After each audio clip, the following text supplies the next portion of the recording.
रामाय रामभद्राय रामचंद्राय वेधसे रघुनाथाय नाथाय सीतापते नमः। शान्तं शाश्वतं प्रमेयं निर्वाणशान्तिप्रदं ब्रह्मासंभुपैन्द्रसेव्यमनिशं वेदान्तवेद्यं विभुं रामाख्यं जगदीश्वरं सुरगुरुं मायामनुष्यं हरिं वन्देऽहं करुणाकरं रघुवरं भूपालचूडामणिं। नान्यायस्पृहा रघुपतिहृदयस्मिदेय सत्यं वदामि च भवान् किलान्तरात्मा। भक्तिं प्रयक्ष रघुपुङ्गं निर्भरां कामादिदोषरहितं कुरु मानसं च। नीलसरोरुहस्यां तरुण अरुणबारिजिनयनं करहु सुमधुरधाम सदा क्षीरसागर संग बंदौ गुरुपदकमल। कृपा सिंधु नररूप हरि महामोहतुम पुंज जासु वचन रविकर अतुलित बलधामं हेमशैलाभदेहं धनुजीवन कृशानुं ज्ञानिनामाग्रगण्यं सकल गुण निधानं वानराणां धीशं रघुपति प्रिय भक्तं वातजातं नमामि। आदौ राम तपोवनाधिगम्य हत्वा मृगं काञ्चनं वैदेही हरणं जटायुमर्णं सुग्रीवसंहासनं बाली निग्रहणं समुद्रतरणं लंकापुरी दहनं पश्चात् रावण कुंभकर्णमदनं एतद्दिते रामायणम्। जय श्री सीताराम लक्ष्मण हनुमान जी की जय। श्री राधा गोविंद जी की जय। श्री गौर निताय की जय। श्री प्रभुपाद की जय। भगवान श्री रामचंद्र जी रावण का वध किए।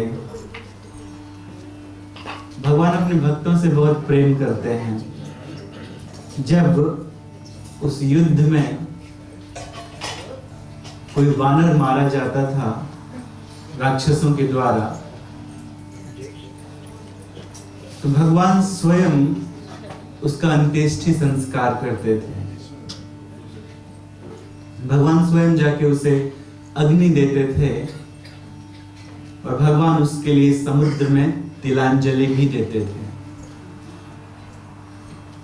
दूसरी ओर जब कोई राक्षस मारा जाता था तब क्या होता था? रावण ने अपने कुछ सैनिकों को आदेश दिया था, युद्ध के बाद जितने भी राक्षस मारे जाते हैं उनको उठा के समुद्र में फेंक दो।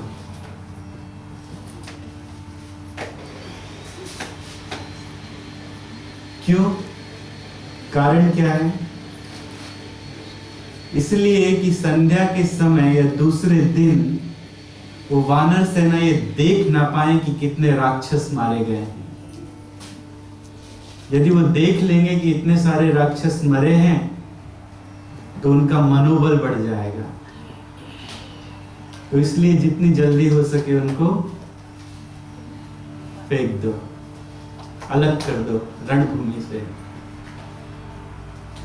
So Ravan was specialized in use and throw. लेकिन श्री रामचंद्र जी दूसरी तरफ अपने भक्तों का ध्यान रखते हैं, स्वयं वो उनका अंतिम संस्कार करते हैं। ये श्री रामचंद्र जी का गुण है।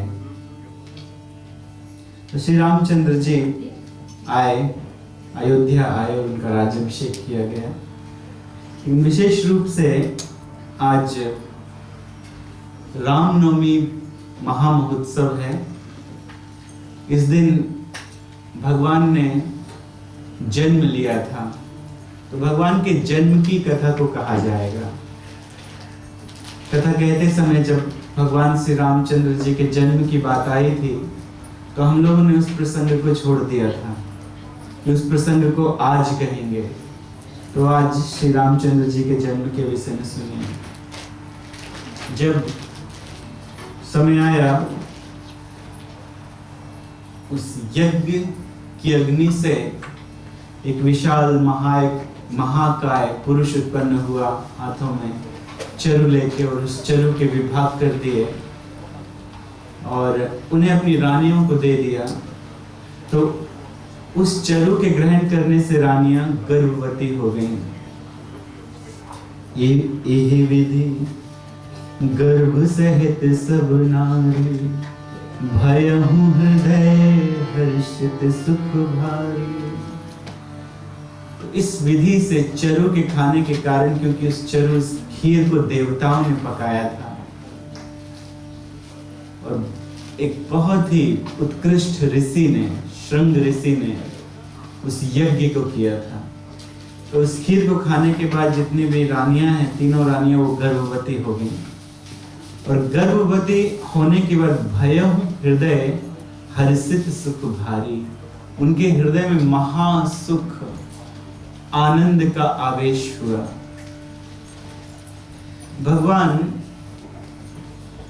श्री रामचंद्र जी गर्भ में आए, उनके हृदय में प्रवेश किए, हृदय से गर्भ में गए, इसलिए उनको महासुख हुआ। कभी कभी कुछ लोग ऐसा प्रश्न करते हैं कि भगवान गर्भ में नहीं जा सकते, कारण क्या है? इसलिए कि गर्भ पवित्र जगह नहीं है। बच्चे को मल और मूत्र के बीच में लिपटा रहना पड़ता है 9 महीने तक, गर्भ का जल वहां पर रहता है। तो भगवान क्यों वहां पर जाएंगे? वृंदावनम परित्यज्य पादम एकम न गच्छति। जो भगवान वृंदावन को त्याग के एक पद भी बाहर नहीं बढ़ाते हैं, एक पद भी नहीं जाते हैं, वो भगवान गर्भ में कैसे आएंगे? इतनी गंदी जगह में भगवान क्यों प्रवेश करेंगे? लेकिन भगवान की महिमा है कि अपने भक्तों का कल्याण करने के लिए भगवान उनके गर्भ में प्रवेश करते हैं। लेकिन जब पादम एकम न गच्छति, वृंदावन त्यागते नहीं है, तो गर्भ में क्यों जाते हैं? तो भगवान गर्भ में अपने पूरे धाम के साथ जाते हैं। फिर वो गर्भ नहीं रह जाता है, वहां पर मलमूत्र इत्यादि नहीं रहता है, वहां पर भगवान का सच्चिदानंद धाम रहता है। ये सत्य बात है कि भगवान गंदगी में प्रवेश नहीं करते हैं, गंदी जगह में नहीं जाते हैं। जिसका हृदय गंदा है उसके हृदय में भगवान प्रवेश नहीं करते हैं। लेकिन यदि किसी के हृदय में प्रवेश कर जाए तो अपने धाम को लेकर करते हैं। भगवान ने प्रवेश किया माताओं के गर्भ में, इसलिए तो उनको आनंद आया। वे आनंद में भर गई, परम सुंदरी लगने लगी, परम तेजस्वी लगने लगी। भगवान का तेज मानो उनके स्वरूप से प्रकट होता था। तो तीनों रानियां परम पवित्र और परम ज्योतिर्मान लगती थी। उनके शरीर से बहुत तेज निकलता था। जा दिन ते हरि गर्भ ही आए, सकल लोक सुख संपत्ति छाए। ऐसा लगता था कि वो गर्भ ही भगवान का धाम नहीं है, बल्कि पूरी अयोध्या वो एक गर्भ के रूप में भगवान को धारण कर ली। पूरी की पूरी अयोध्या, हर एक नर नारी के मन में भगवान बस गए हैं और सर्वत्र सभी जगह आनंद ही आनंद है। सकल लोक सुख संपत्ति छाए, इसका अर्थ ये है कि अयोध्यापुरी वह हर प्रकार की सुख से, हर प्रकार की सुख की सामग्री से मणि रत्नों इत्यादि से संपूर्ण हो गई। अयोध्या की पर्वत, अयोध्या की जो नगरी है, पुरी है, वो सब रत्न उगलने लगी। चारों तरफ केवल रत्न ही रत्न दिखाई देते थे। मंदिर मह सब राज हिरानी, शोभाशील तेज गुण खानी। हृदय में रानियां जहां निवास कर रही थी, किस तरह से निवास कर रही थी? मंदिर में सब राजन ही रानी, जो रानियां मंदिर में थी, किस तरह से? शोभाशील तेज गुण खानी। उनकी शोभा देखते नहीं बनती थी और शील भी उनका अनुपम था, तेज और सब प्रकार के मानो गुण की खान है। सुख युत कछुक काल चली गया, जेहि पह प्रभु प्रगट सो अवसर भयहु, सो अवसर भयहु। फिर उसी तरह सुख का तो कुछ कहते नहीं बनता था, लेकिन प्रभु के प्रकट होने का समय आ गया। वो समय आ गया जब प्रभु प्रकट होने वाले थे। नवमी तिथि आ गई। जोग लगन ग्रह बार तिथि, सकल भय अनुकूल, चर और अचर हर्ष यत्र, राम जन्म सुख। जोग लगन ग्रह बार तिथि, जितने भी योग हैं, ग्रह हैं, ये सब अपने अपने शुभ स्थान पर आ गए। भगवान जब जन्म लेते हैं तो एक विशेष प्रकार के नक्षत्र में जन्म लेते हैं, विशेष प्रकार के योग में जन्म लेते हैं। तो इसका अर्थ ये नहीं कि भगवान वेट करते हैं कि कब वो नक्षत्र आएगा, कब वो योग आएगा, कब वो दिन आएगा, कब वो बार आएगा और कब वो समय आएगा तो मैं जन्म लूंगा। भगवान ये वेट नहीं करते हैं, बल्कि वो सब योग इत्यादि वेट करते रहते हैं कि कब भगवान जन्म ले और वो आ जाए, वो अपनी सही दशा बना ले। नवमी तिथि मधुमास पुनीता, सकल पक्ष अभी जित हरि प्रीता। तो कौन सी तिथि थी? नवमी तिथि। तिथियां होती हैं, महीने को 2 भाग में विभाजित किया गया है, प्रथमा, द्वितीया, तृतीया, चतुर्थी, पंचमी। इस तरह से धीरे धीरे क्या आती है? पंचदशी, अर्थात अमावस्या आती है या पूर्णिमा आ जाती है। तो उस दिन नवमी तिथि थी। भगवान श्री कृष्ण अष्टमी के दिन जन्म लिए थे और श्री रामचंद्र जी नवमी के दिन जन्म लिए थे। उन्होंने अष्टमी को पवित्र किया, श्री रामचंद्र जी ने नवमी को पवित्र किया। श्री कृष्ण वो जब अमावस्या आती है उस समय जन्म लिए थे, उस काल में जन्म लिए थे, लेकिन कृष्ण पक्ष में जन्म लिए थे और श्री रामचंद्र जी शुक्ल पक्ष में जन्म लिए। तो नवमी तिथि मधुमास पुनीता। और उस दिन, उस समय कौन सा मास था? मधुमास। मधुमास का अर्थ यह है कि चैत्र का महीना था। भारत में इस महीने में मधु का प्रोडक्शन सबसे ज्यादा होता है, हनी सबसे ज्यादा बनता है, इसलिए इस मास को मधुमास कहा जाता है। नवमी तिथि मधुमास पुनीता। और पुनीता अत्यंत पवित्र मधुमास है। शुक्ल पक्ष अभिजित हरि प्रीता। कौन सा पक्ष है? शुक्ल पक्ष है। अभिजित नाम का, हरि का बहुत प्रीति रखने वाला, जिससे हरि बहुत प्रीति रखते हैं, अभिजित मुहूर्त है। यह मुहूर्त ऐसा है जो इसमें जन्म लेता है वो सदैव सबको विजयी बनाता है। जो भी अभिजित मुहूर्त में जन्म लेता है वो सब प्रकार से अपने जीवन में विजयी होता है, हर जगह जीत प्राप्त करता है। मध्य दिवस अति शीत न घाम, पावन काल लोक विश्राम। भगवान जन्म लेने वाले हैं तो मध्य दिवस में जन्म लिया था भगवान ने। सुबह नहीं लिया, शाम को नहीं लिया, मध्य दिवस। 12 बजे 12:30 बजे इसके आसपास जन्म लिया। तो मध्य दिवस में क्या होता है? मध्य दिवस में सूर्य की तेज किरणें होती हैं अप्रैल के महीने में। लेकिन भगवान के जन्म लेने के कारण कुछ ऐसी गति थी कि अति शीत न घामा, ना तो बहुत अधिक शीत थी और ना बहुत अधिक गर्मी थी। अतः जितनी आवश्यकता है, एयर कंडीशनर चल रहा था वहां पे, जितनी आवश्यकता है उतना ही सेट किया गया था सूर्यदेव के द्वारा कि रहे टेम्परेचर जो है वो 80, 90, 20 इतना ही रहे, इसके ऊपर ना जाए, इसके नीचे ना आए। भगवान को ठंड ना लगे और भगवान को गर्मी ना लगे। मध्य दिवस अति शीत न घामा, पावन काल लोक विश्रामा। पावन काल हो गया और सारा जगत आनंद में मग्न हो गया भगवान के जन्म के समय। लोक विश्रामा, केवल अयोध्यापुरी के वासी नहीं बल्कि संपूर्ण लोक सुख में भर गया। जितने भी मुनि इत्यादि थे वे सब सुख में भर गए। देवता आ गए सब प्रकार की पूजा की सामग्री को लेकर और अनेक प्रकार के स्वर्ग के पुष्पों को लेकर। जब भगवान जन्म लेंगे तो हम ऊपर से फूल बरसाएंगे। इस जगत के वस्तुओं में और स्वर्ग लोक की वस्तुओं में बहुत बड़ा अंतर है।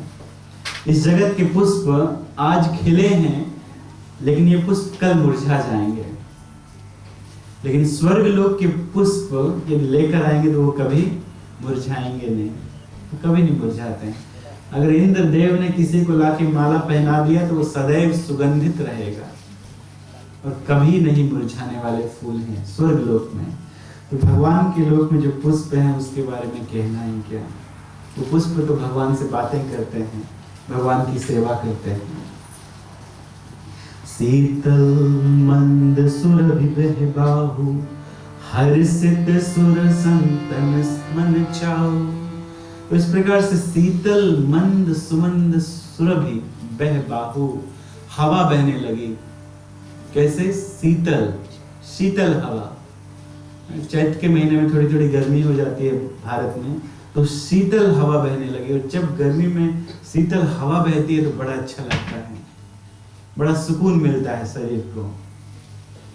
तो शीतल मंद सुमंद धीमी धीमी हवा बह रही थी और साथ में वो कहां से बहती थी? पुष्पों के ऊपर से होकर बहती थी। तो पुष्पों के ऊपर से होकर बहने के कारण वह सुगंध भी साथ में ली हुई थी। तो सुगंध ली हुई हवा धीरे धीरे बह रही है। हर्षित सुर संतन मन चाऊ, और ऐसी हवा बड़े बड़े संतों का भी मन को हरने वाली है, उनके मन को चाऊ आनंद प्रदान करने वाली है। बन कुसुमित गिरिगन मनियारा, श्रवहि सकल सरितामृत धारा। अलग अलग पुष्प अलग अलग ऋतु में निकलते हैं। गुलाब उसकी एक अलग ऋतु है, गेंदे के फूलों की कुछ अलग ऋतु है। कुछ ऐसे फूल हैं जो विशेष प्रकार की ऋतु में निकलते हैं। लेकिन भगवान के जन्म के प्रभाव से सभी वृक्षों में पुष्प थे। जितने भी प्रकार के पुष्प थे वो सब उस ऋतु में हो गए थे। जो चैत्र के महीने में जो पुष्प नहीं होते हैं वो भी निकल आए थे भगवान के जन्म के कारण। और जितनी भी नदियां हैं वो जल नहीं बहा रही थी, वो अमृत बहा रही थी। उनका जल बहुत पावन हो गया था, सुंदर हो गया था और ऐसा लग रहा था जैसे अमृत बह रहा है। सो अवसर विरंचि जब जान, चले सकल सुर साजी विमान। गगन विमल संकुल सुरजू था, गावहि गुण गंधर्व बड़ू था। जो अवसर विरंचि ने जाना कि अब भगवान जन्म लेने वाले हैं, तो विरंचि ब्रह्मा जी, विरंचि का अर्थ है ब्रह्मा जी, वो अपने विमान में बैठे और उन्होंने पूजा की सामग्री को विमान में भर लिया। हम लोग यहाँ पे 16 उपचार करते हैं। भगवान की पूजा करते समय 16 उपचारों से पूजा की जाती है। लेकिन ब्रह्मा जी वो 16 उपचार से पूजा नहीं करते, वो 100, 200, 300, 400 उपचार से पूजा करते हैं। जैसे तेल, तो अनेक प्रकार के तेल हैं लगाने के लिए। ना, वहाँ का घी है, वहाँ का दूध है, तो फिर कामधेनु गाय कहती है मेरा भी दूध ले जाओ, फिर सुरभि गाय उसका भी अलग दूध है। तो इस प्रकार से हजारों हजारों उपचारों से वो भगवान की पूजा करते हैं। तो सब प्रकार की सामग्री को अपने विमान में रखकर वो आकाश में आ गए, और आकाश में सुर समूह भी आ गया, सारे देवता, इंद्रादि देवता वो सब प्रकट हो गए और सब गुणगान करने लगे भगवान का, स्तुतियां करने लगे भगवान की। ओम सहस्रशीर्षा पुरुषः सहस्राक्षः सहस्त्रपाद स भूमिं विश्वतो वृत्वा अत्यतिष्ठद्दशांगुलं पुरुष एवेदगं सर्वं यद्भूतं यश्च भव्यम् उतामृतत्वशेषानः यदन्नेनातिरोहति। इन वेदों के मंत्रों से भगवान की स्तुति करने लगे कि भगवान सहस्र भुजाओं वाले, सहस्र नेत्रों वाले भगवान अब प्रकट होंगे। हाथ जोड़कर सब ऊपर से खड़े थे भगवान की प्रशंसा के लिए, भगवान की आगवानी के लिए। बरसहि सुमन सुअंजलि साजी, गह गह गगन कुदुम्भी बाजी, स्तुति करहि नाग मुनि देवा, बहुविधि लावहि निज निज सेवा। तो इस प्रकार से बरसहि सुमन, भगवान के जन्म के पहले ही सब पुष्प बरसाने लगे। जब जन्म होने वाला है तो पुष्प चारों तरफ बरसने लगे। बरसहि सुमन सुअंजलि साजी, गह गह गगन दुदुम्भी बाजी, और आकाश में अनेक अनेक प्रकार की दुदुम्बियां बजने लगी, बाजे बजने लगे, मृदंग इत्यादि बजने लगे। भगवान के जन्म का समय जानकर सारे देवता खुश होकर और ये सब बजाने लगे। अनेक प्रकार के वाद्य यंत्र बड़े सुरीले ढंग से बजा रहे थे। वो कर्कश नहीं लग रहे थे कानों में कि बंद किया जाए, बंद किया, उसको थोड़ा स्लो करो, धीमा करो, ऐसा नहीं।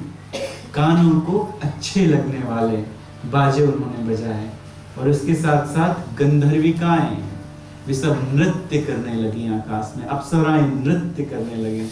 भगवान का जन्म दिवस है। अरे आप सोचेंगे कैसे ऐसा हो रहा होगा, लेकिन ऐसा हुआ। जब साधारण मनुष्यों का जन्म होता है और लोग बड़ी बड़ी पार्टियां करते हैं, लोग नाचते हैं, गाना इत्यादि गाए जाते हैं, बजाए जाते हैं, कहाँ से लोगों को बुलाते हैं।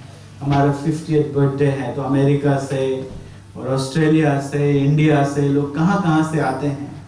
तो जब भगवान का जन्म होने वाला है, देवताओं को पता है, तो सब प्रकार के लोगों से, ब्रह्म लोक से, सब लोगों से, भू भुव स्वः मह जन तपः सत्य, सभी लोगों से देवता आ गए, ऋषिगण आ गए और भगवान की स्तुति करने लगे। जो जैसी स्तुति जानता था वो वैसी स्तुति गाने लगा भगवान के लिए, और भगवान सबकी स्तुति को सुन रहे थे। सुर समूह विनती करी, पहुँचे निज निज धाम, जगन निवास प्रभु प्रगटे, अखिल लोक विश्राम। तो पहले देवता आके चले गए, वो मनुष्यों को, अयोध्यापुरी के वासियों को डिस्टर्ब नहीं करना चाहते थे। तो उन्होंने तो भगवान के दर्शन कर लिए, देवता दर्शन कर सकते हैं, भगवान ने दर्शन भी दिए, भगवान खुश हुए उनके ऊपर, वो स्तुति करके चले गए। जिसमें कि अब अयोध्यापुरी के वासी आराम से उत्सव मनाए, जन्म दिवस मनाए भगवान का। तो जगन निवास प्रभु प्रगटे, जगन निवास, जगन्नाथ प्रभु प्रगटे। जगन्नाथ का अर्थ है सारे जगत के नाथ, सारे जगत का पालन करने वाले प्रभु प्रगटे। अखिल लोक विश्राम, जो सारे जगत के विश्राम हैं, सारे जगत के आधार हैं। भय प्रगट कृपाला, दीन दयाला, कौशल्या हितकारी, हर्षित महातारी, मुनि मनहारी, अद्भुत रूप विचारी। भय प्रगट कृपाला, कृपालुओं में सर्वश्रेष्ठ भगवान प्रकट हुए। भगवान श्री रामचंद्र जी से अधिक कृपालु और दुनिया में कोई नहीं है। इस जन्माष्टमी, इस रामनवमी में हम लोग आए हैं तो हम लोग भी कुछ पढ़ें। क्या पढ़ें? ये पढ़ें कि पिछली रामनवमी से लेके इस रामनवमी तक हमारे हृदय में श्री रामचंद्र जी के प्रति कितनी भक्ति उत्पन्न हुई है, इसका ध्यान करें। हमने कितनी प्रगति की है भगवान की भक्ति में, हम कहाँ तक पहुंचे हैं, भगवान के विषय में हमने क्या जाना है, श्री रामचंद्र जी के विषय में, इसका मनन करें, चिंतन करें। वो कृपालु हैं, यदि चिंतन करेंगे और प्रयास करेंगे तो वो कृपा करेंगे, आशीर्वाद देंगे। और अगली नवमी तक आने तक क्या पता हम जीवित रहे ना रहें, उनकी कृपा होगी, लोग रहेंगे, प्रगति करेंगे। लेकिन हमें ऐसा सोचना चाहिए, क्या भरोसा हम जीवित रहें ना रहें, इसलिए जितनी भक्ति हो सके कर लें। मृत्यु किसी को बता के नहीं आती है, कभी भी आ सकती है। शास्त्र में ऐसा लिखा है कि मृत्यु हमारे बाल पकड़ कर बैठी हुई है, जोरों से बाल को पकड़ कर बैठी हुई है। वो राह देख रही है कि कब मुझे मौका मिले और उसके प्राणों को खींचूं। तो इसलिए भक्ति कर लेना चाहिए कृपालु की। दीन दयाला, वो दीनानाथ हैं, दीनों के ऊपर कृपा करने वाले हैं, कुबरी के ऊपर कृपा करने वाले हैं, और सबरी के ऊपर कृपा करने वाले हैं, यहाँ तक कि मंथरा के ऊपर भी कृपा करने वाले हैं, केकई के ऊपर कृपा करने वाले हैं, उन राजाओं के ऊपर भी कृपा करने वाले हैं जो राजा भगवान को उनके विवाह में द्वेष की दृष्टि से देख रहे थे। जब विवाह हो रहा था तो ऐसे द्वेषियों राजाओं को भगवान अलग अलग रूप में दिखाई दिए। किसी ने कहा कि अरे देखो, इस अयोध्यापुरी के राजकुमार के 12 मुख हैं और इसके 24 कान हैं। तो दूसरे ने कहा गिनती नहीं आती है क्या? मैं देख रहा हूं उनके 20 मुख हैं और 40 कान हैं। तो उसके बाजू ने बोला, तुम दोनों ही अज्ञानी हो, तुम लोग अंधे हो क्या? अरे उनके 50 मुख हैं और 100 कान हैं। तो इस प्रकार से लोग बताने लगे। किसी ने कहा अरे 1000 मुख हैं। तो लोगों को भगवान अलग अलग रूप में दिखाई दे रहे थे। तब तक किसी ने कहा तुम सबके सब अज्ञानी हो, तुम सबके सब अंधे हो। अरे उनके 2 भुजाएं हैं, 1 मुख है और 2 ही कान हैं। बड़े सुंदर हैं। जाकी रही भावना जैसे, प्रभु मूरत देखी तिन कैसे। जिसकी जैसी भावना थी उसने अपनी वैसी भावना से उनके दर्शन किए। जो दुष्ट राजा थे उनको काल रूप में दिखाई दिए, वही भगवान उनको काल रूप में देख रहे थे। लेकिन उन दुष्ट राजाओं के ऊपर भी भगवान ने कृपा की। कैसी कृपा की? अपने दर्शन का सौभाग्य प्रदान किया। केवल भगवान के दर्शन का ये फल है कि उनको नरक में नहीं जाना पड़ा, द्वेष करने के बाद भी उनको नरक में नहीं जाना पड़ा। ये है कृपालु दीन दयाला भगवान, कौशल्या हितकारी और सतरूपा के ऊपर कृपा करने के लिए प्रकट हुए हैं, जो इस जन्म में कौशल्या के रूप में है। अपने पुत्र के रूप में भगवान को देखना चाहती हैं। तो जैसे ही प्रकट हुए, भगवान साधारण बालकों के जैसे गर्भ से नहीं आते हैं, जन्म नहीं लेते हैं। उनके शरीर में गर्भ का रक्त नहीं लगा रहता है, वो मलमूत्र के साथ जन्म नहीं लेते हैं। भय प्रगट कृपाला, वो प्रकट हुए गर्भ से साधारण बालकों की तरह, हम सब की तरह जन्म नहीं लिए, वो प्रकट हो गए, सामने खड़े हो गए आके। और कैसे खड़े हुए? छोटे से बालक के रूप में, इतने बड़े बालक के रूप में। लेकिन इतने बड़े बालक के रूप में वो हाथ में शंख, चक्र, गदा और पद्म पकड़े थे और मुकुट लगाए थे और वस्त्र धारण किए थे और माता की तरफ प्रेम से देख रहे थे। इस तरह से प्रकट हुए, रोते हुए नहीं प्रकट हुए गर्भ से कि बाद में कोई उनको साफ करे, ठीक करे। पीतांबर पहन करे, कोई ऐसा है पूरे विश्व में, ब्रह्मांड में, जो चड्डी पहन के भी जन्म लिया हो? कोई है जो लंगोट लगा के भी जन्म लिया हो? नहीं। भगवान पीतांबर पहन के जन्म लिए, मणियों की मालाएं पहन के उन्होंने जन्म लिया। भगवान ने मुकुट लगाए हुए थे सोने का, जो चम चम चम चम चमक रहा था आकाश में। तो ये है हर्षित महतारी। जैसे ही महतारी ने, कौशल्या ने देखा भगवान को तो प्रसन्न हो गई, बहुत प्रसन्न हो गई। मुनिमन हारी, मुनियों के भी मन का हरण करने वाले अद्भुत रूप निहारी। और भगवान के 4 हाथों वाला अद्भुत रूप देखा, जिसमें वो शंख चक्र गदा और पद्म पकड़े हुए थे। लोचन अभिरामा तनु घन श्यामा, निज आयुध भुज चारी, भूषण वनमाला नयन विशाला, शोभा सिंधु करारी। लोचन अभिरामा, सबके नयनों को सुख देने वाले, सबके नयनों के अभिराम, नयनाभिराम। जो भगवान को देखे तो देखता रह जाए।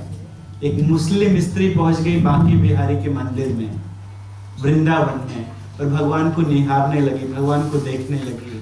जब वो मंदिर के बाहर निकली तो बांके बिहारी उसके पीछे चल दिए। पुजारियों ने देखा कि मंदिर खाली है, भगवान कहाँ गए? भगवान उसके पीछे चले गए। तो बड़ी मुश्किल से पकड़ के लेकर आए भगवान को और बिठा ले बांके बिहारी के मंदिर में वापस। और तब से बांके बिहारी के पुजारी मंदिर का जो पर्दा है वो खोलते बंद करते रहते हैं कि कोई एक तक भगवान को देख ना पाए, नहीं तो आकर्षित होकर निकल जाएंगे, चले जाएंगे। ये सत्य घटना है, सत्य घटना है कि बांके बिहारी चले गए थे किसी के पीछे। तो नयनाभिराम, लोचन अभिरामा तनु घन श्यामा, तनु घन श्यामा। उनका शरीर कैसा है? बादलों के समान है, नीला नीला है। अब कोई कहेगा कि इस तरह से नीला है, ये जो नीला हम देख रहे हैं ऐसा ही नीला होगा, और शरीर हम लोगों के जैसा होगा, ऐसी चमड़ी होगी और इसी प्रकार का नीला होगा जो हमें दिखाई देता है। नहीं, दिव्य नीला है, भगवान के जगत का नीला है। ऐसा नीला नहीं है जिस नीला की हम परिकल्पना करते हैं, वैसे नीले नहीं है भगवान। भगवान सुंदर सुंदर बादलों के समान, नए नए बादलों के समान सुंदर हैं। तो विचित्र सुंदर है। केवल यहाँ पर तो भगवान की कल्पना करके मूर्ति को गढ़ दिया जाता है, और इतनी सुंदर मूर्ति है कि लगता है कि नैनों से पीते रहो, भगवान का आलिंगन करो, चुंबन करो। इतने सुंदर है भगवान। जब मूर्ति इतनी सुंदर बना लेते हैं भक्तगण, तो भगवान कितने सुंदर होंगे, सही में कितने सुंदर होंगे। किसी किसी कल्प में भगवान श्री रामचंद्र जी नीलाम्बुज, नीलाम्बुज श्यामल कोमलांगम, सीता समारोह पितवाम भागम, पाणौ महासायक चारु चापम, नमामि रामं रघुवंशनाथम। अपने बाणों में सारंग नाम का धनुष लिए हुए हैं, सीता जी के साथ में, लक्ष्मण जी के साथ में हैं। नीलाम भुजस्या, नीले रंग के हैं। किसी किसी कल्प में भगवान हरे रंग में अवतार लेते हैं। लेकिन क्या उनका हरा रंग ऐसा हरा होता है? नहीं, दिव्य हरा होता है। उसकी मनुष्य परिकल्पना भी नहीं करते। जिन्होंने देखा उन्होंने देख लिया। भगवान ने जान के उस समय कैमरा नहीं बनाया था,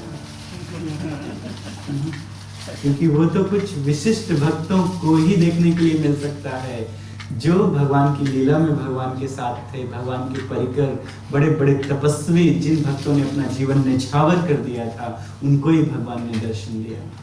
इनके भी हम लोग दर्शन करते हैं, ये वही है। निज आयुध भुजचारी, और अपने हाथों में 4 आयुध लिए थे भगवान, शंख चक्र गदा और पद्म। भगवान के शंख का नाम क्या है? पांचजन्यम ऋषिकेशो। भगवान के चक्र का नाम क्या है? सुदर्शन। पद्म। भगवान की गदा का नाम क्या है? कौमोदकी।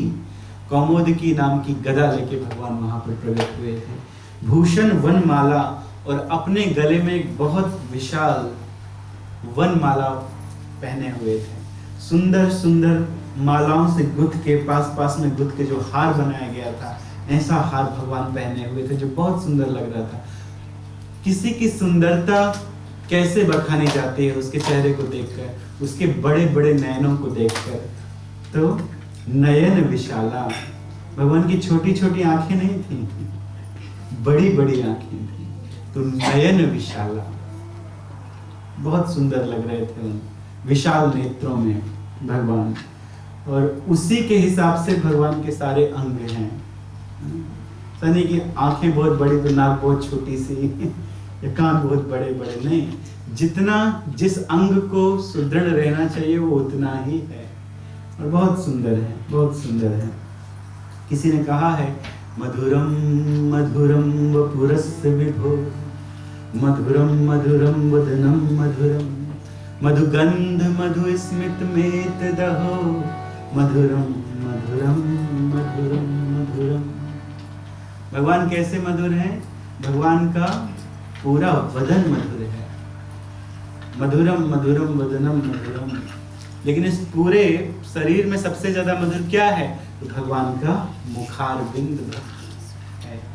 और उसमें भी क्या है? मुखारबिंद।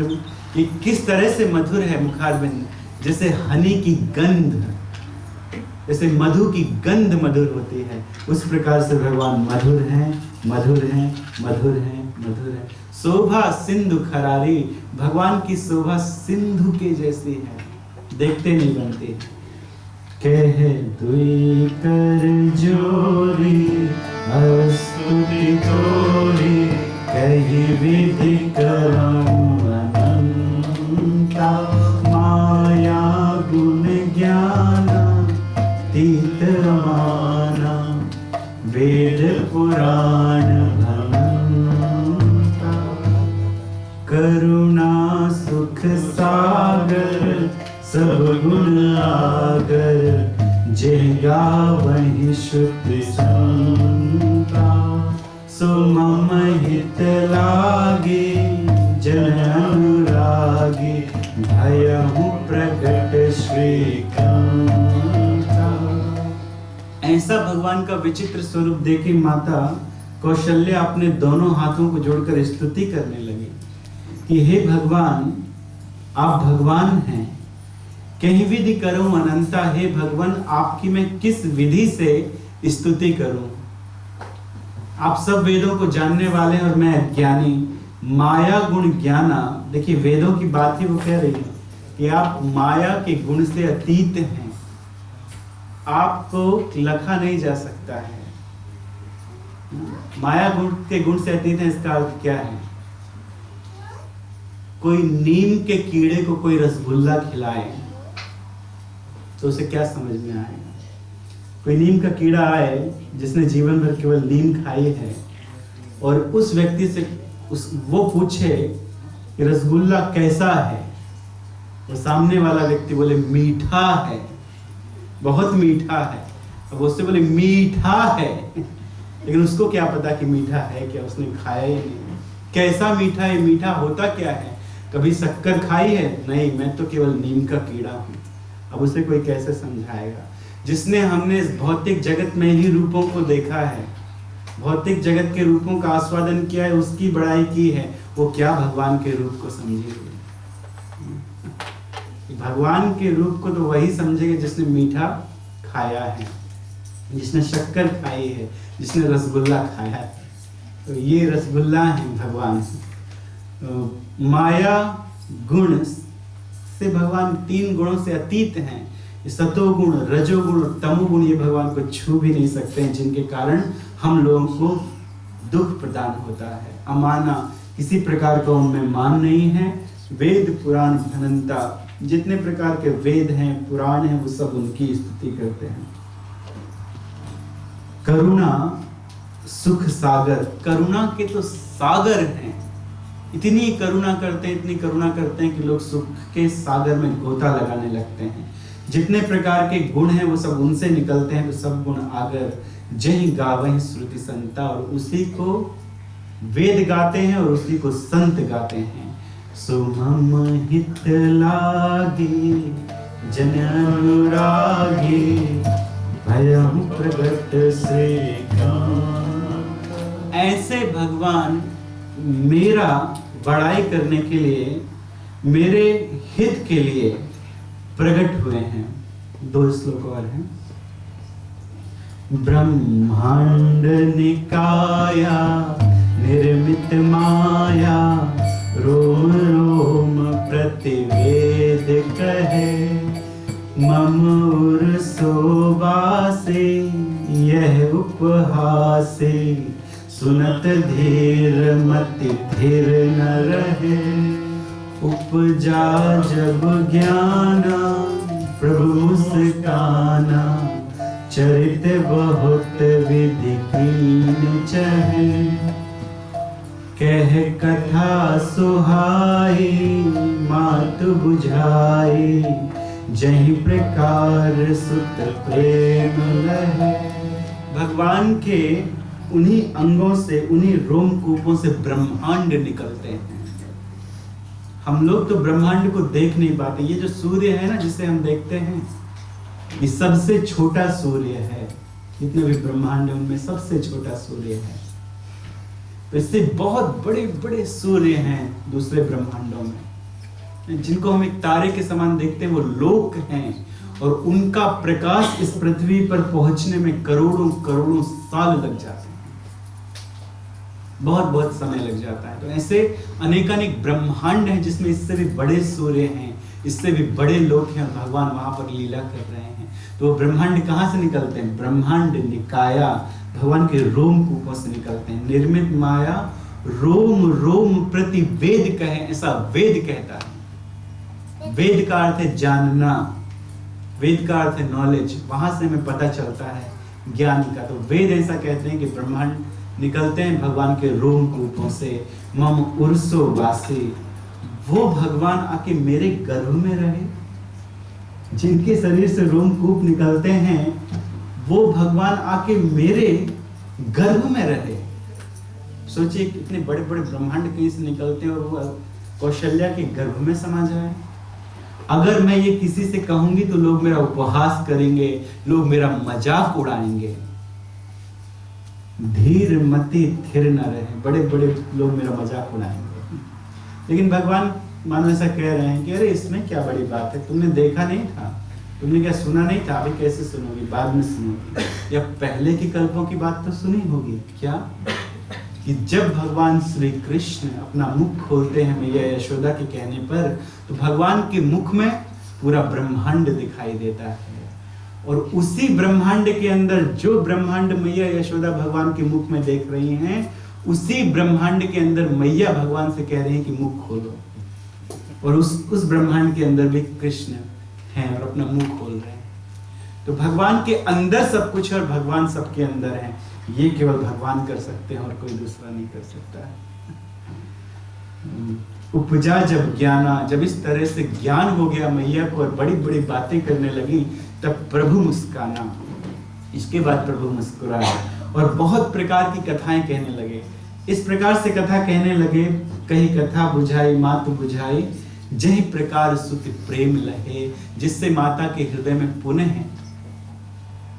क्या उत्पन्न हो जाए?